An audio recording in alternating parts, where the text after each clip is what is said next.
청취자 여러분, 혹시 오늘도 아침에 알람 소리 듣고 또 울리네 하면서 여러 번 누르고 겨우 일어나진 않으셨나요? 아마 많은 분들이 공감하실 것 같은데요. 네, 실제로 보면 한국인 평균 수면 시간이 OECD에서 거의 꼴찌 수준이라고 하더라고요. 6.8시간. 맞아요. 권장 시간이 보통 7시간에서 9시간인데 이걸 채우는 분들이 절반도 안 된다는 거죠. 40% 이상이 못 채우니까요. 밤마다 오늘 진짜 일찍 자야지 하는데 그게 참 마음대로 안 돼요. 늘 잠이 부족하고. 네, 근데 그게 그냥 피곤하다 하고 끝나는 문제가 아니라는 게 중요해요. 우리가 수면 부채라고 부르잖아요. 이게 쌓이면 생각보다 심각합니다. 수면 부채요? 구체적으로 어떤 영향이 있나요? 예를 들어서 하루에 4시간만 자면요. 우리 몸의 면역세포 활동이 무려 70%나 뚝 떨어진다는 연구도 있고요. 70%나요? 와우. 네. 그리고 4시간 미만으로 자는 경우엔 비만 위험도 73%까지 확 올라가고요. 인지 능력은 심하면 알코올 중독 상태랑 비슷해질 수도 있다고 해요. 와, 술 취한 거랑 비슷할 정도면. 근데 주말에 좀 몰아서 자면 괜찮지 않나요? 그게 좀 도움이 되긴 하지만 근본적인 해결책은 아니에요. 그 빚을 완전히 갚기는 어렵다는 거죠. 그렇군요. 그런데 오늘 저희가 좀 흥미로운 관점을 이야기해 보려고 하는데요. 전문가들이 이런 말을 하더라고요. 숙면은 밤이 아니라 낮에 결정된다? 오, 맞습니다. 핵심적인 이야기죠. 네. 그래서 오늘은 우리가 낮에 보내는 시간, 그 선택들이 어떻게 밤잠의 질을 좌우하는지 좀 깊이 있게 파헤쳐 보려고 합니다. 뭐랄까, 하루 전체가 밤잠을 위한 로드맵인 셈이죠. 좋습니다. 우리 몸에 사실 밤잠을 조절하는 엔진이 2개 있다고 생각하면 좀 쉬워요. 엔진이 2개요? 네, 하나는 많이 들어보셨을 생체시계, 그러니까 서카디안 리듬이라고 하는 건데요. 해 뜨고 지는 것에 맞춰서 우리 몸의 활동이란 휴식을 조절하는 약 24시간짜리 시계죠. 네네. 생체 리듬. 그리고 두 번째는 수면 압력 또는 수면 항상성이라고 부르는 건데요. 이건 간단해요. 깨어있는 시간이 길어질수록 아데노신이라는 피로물질이 뇌에 차곡차곡 쌓여요. 이게 쌓이면 졸린 거죠. 피곤하면 졸린 거. 그게 두 번째 엔진이군요. 그렇죠. 이 2가지 엔진, 그러니까 생체 시계랑 수면 압력이 서로 호흡을 잘 맞춰야 밤에 편안하게 깊은 잠을 잘 수 있는 겁니다. 그럼 그 두 엔진을 낮 동안 잘 관리해야 한다는 거네요. 첫 번째 열쇠는 뭘까요, 그럼? 첫 번째 열쇠는 단연 빛입니다. 빛이요? 네, 이 빛이 첫 번째 엔진, 서카디안 리듬을 조절하는 가장 강력한 도구예요.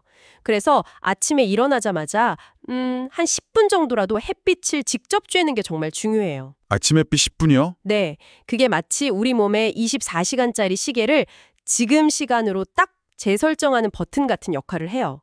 그러면 밤에 잠을 유도하는 멜라토닌이라는 호르몬이 제때 나올 수 있도록 타이머를 맞추는 효과가 있는 거죠. 와, 아침 햇빛이 타이머군요.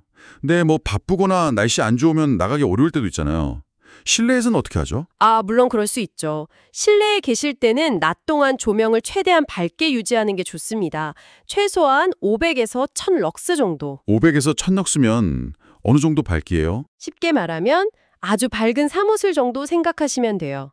그래야 우리 몸이 지금은 활동할 낮이구나 하고 인식하거든요. 그렇군요. 그럼 저녁에는요? 저녁에는 반대죠. 해질녘처럼 서서히 조명을 어둡게 줄여나가는 게 중요해요.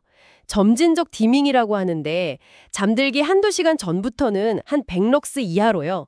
은은한 스탠드 조명 정도. 점점 어둡게? 네.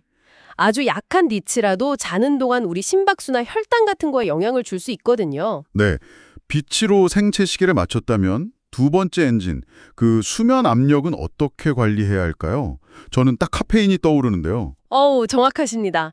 카페인이 딱 그 2번째 엔진, 아데노신이랑 관련이 깊죠. 그렇죠. 카페인이 뇌에서 아데노신 수용체에 딱 달라붙어서 아데노신이 작용하는 걸 방해해요. 그러니까 졸음을 쫓아내는 거죠. 네, 그래서 잠 깨려고 마시는 거니까요. 근데 문제는 이 카페인이 몸에서 빠져나가는데 시간이 꽤 걸린다는 거예요. 보통 반감기가 한 5시간 정도? 반감기 5시간이면 오후에 마시면 밤까지 영향이 가겠네요. 그렇죠. 오후 4시에 커피를 마셨다. 그럼 밤 9시에도 카페인의 절반이 몸에 남아있을 수 있다는 얘기예요. 사람마다 분해 속도도 달라서 더 오래 가는 분들도 있고요. 그럼 언제쯤 피하는 게 좋을까요? 가급적이면 오후 4시, 좀 더 보수적으로는 오후 2시 이후에는 카페인 섭취를 피하는 게 좋습니다. 그래야 저녁에 자연스럽게 수면 압력이 높아질 수 있겠죠. 오후 4시. 기억해야겠네요. 카페인 말고 또 조심할 게 있을까요? 요즘 다들 잠들기 전에 스마트폰 보잖아요. 이것도 문제라고 하던데. 네, 맞아요. 스마트폰이나 태블릿 화면에서 나오는 그 파란색 빛, 블루라이트요. 이건 첫 번째 엔진, 서카디안 리듬에 아주 직접적인 영향을 줍니다. 아, 블루라이트가 생체 시계에 영향을 주는군요. 네, 특히 밤에 이 블루라이트에 노출되면 뇌가 아직 낮은가 하고 착각을 해요. 그래서 멜라토닌 분비를 아까 말씀드린 연구에 따르면 55%나 억제하고 심지어 분비 시작 시간 자체를 1시간 반이나 뒤로 밀어버릴 수 있다고 해요. 1시간 반이나요? 그럼 잠 오는 시간이 그만큼 늦춰지는 거네요. 그렇죠. 그래서 최소한 잠들기 1시간 전에는 모든 스크린 사용을 딱 멈추시는 게 좋아요. 아예 침실은 디지털 기기 없는 구역으로 만드는 것도 아주 좋은 방법이고요. 네, 그게 참 쉽지 않지만 노력해야겠네요. 그럼 환경적인 요인도 중요하겠죠? 뭐 침실 온도 같은 거요? 아, 네. 그것도 중요합니다. 의외로 많은 분들이 놓치시는 부분인데요. 침실 온도는 약간 좀 서늘한가 싶은 정도가 좋아요. 한 18도 전후요? 18도요? 생각보다 낮은데요? 네, 우리 몸은 잠들려면 체온이 살짝 떨어져야 하거든요. 그래서 약간 서늘한 게 깊은 잠에 도움이 됩니다. 그리고 빛. 아까 빛 이야기했지만 잘 때는 완벽하게 차단하는 게 중요해요. 엄막 커튼이나 수면 안대 같은 걸 활용해서요. 네, 온도랑 비차단. 알겠습니다. 마지막으로요. 몸은 피곤한데 꼭 잠자리에 누우면 온갖 생각이 막 떠올라서 잠 못 드는 경우 있잖아요. 왜 잠이 안 오지? 이 걱정 자체가 또 잠을 깨우고. 악순환인데 이건 어떻게 하죠? 아, 정말 많은 분들이 겪는 어려움이죠. 그럴 때는 자극 조절요법이라는 행동 기법의 원리를 좀 적용해 볼 수 있어요. 자극 조절 요법이요? 네. 핵심은 뭐냐면 침대는 잠자는 곳이라는 인식을 뇌에 아주 강하게 심어주는 거예요. 그래서 규칙이 몇 가지 있습니다. 첫째, 정말 졸릴 때만 침대에 눕는다. 졸릴 때만 눕는다? 네. 둘째, 누웠는데 한 15분, 길어도 20분 안에 잠이 안 온다. 그럼 미련 갖지 말고 그냥 일어나세요. 네, 일어나라고요? 네. 거실 같은 다른 공간으로 가서 뭐 조용한 음악을 듣거나 너무 자극적이지 않은 책을 읽거나 그렇게 좀 편안한 활동을 하다가 다시 졸음이 느껴지면 그때 다시 침대로 가는 겁니다. 아, 침대에서 계속 뒤척이는 것보다 그게 낫다는 거군요. 그렇죠. 침대에서 잠 못 들고 뒤척이는 시간 자체를 줄이는 거예요. 그래야 침대 이콜 잠 못 드는 곳이라는 그 부정적인 연결고리를 끊어낼 수 있거든요. 아, 그리고 잠들기 전에 한 5분 정도 그냥 머릿속에 맴도는 걱정거리들을 간단하게 종이에 적어보는 걱정 노트 같은 것도 도움이 될 수 있어요. 머릿속을 좀 비워내는 거죠. 와, 정말 오늘 이야기 들어보니까 숙면은 밤이 아니라 낮에 만들어진다는 말이 확 와닿네요. 아침 햇빛부터 시작해서 조명, 카페인, 스마트폰 사용, 심지어 잠들기 전 생각 관리까지 이 낮 동안의 선택 하나하나가 다 연결되는 거군요. 네, 바로 그거죠. 하루의 작은 습관들이 차곡차곡 쌓여서 밤에 평온한 잠을 만드는 겁니다. 상상만 해도 좋네요.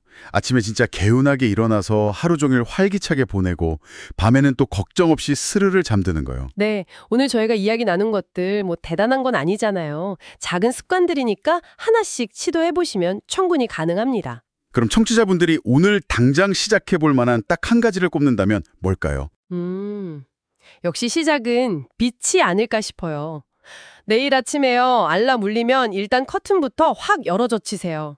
그리고 창가에서 딱 10분만이라도 아침 햇살을 느껴보시는 거 어떠세요? 좋네요. 아침 햇빛 10분, 숙면 로드맵의 첫걸음이군요. 네. 아주 작지만 정말 강력한 시작이 될 수 있습니다. 혹시 그동안 밤에 잘 자기 위해서 너무 애쓰느라 정작 당신의 낮이 수면의 질을 결정한다는 중요한 사실을 놓치고 계셨던 건 아닐까요? 오늘부터는 당신의 하루를 한번 돌아보는 것이 숙면으로 가는 새로운 열쇠가 될 수 있을 겁니다. 여러분의 낮과 밤 모두 평온과 활력이 가득하시기를 진심으로 바랍니다.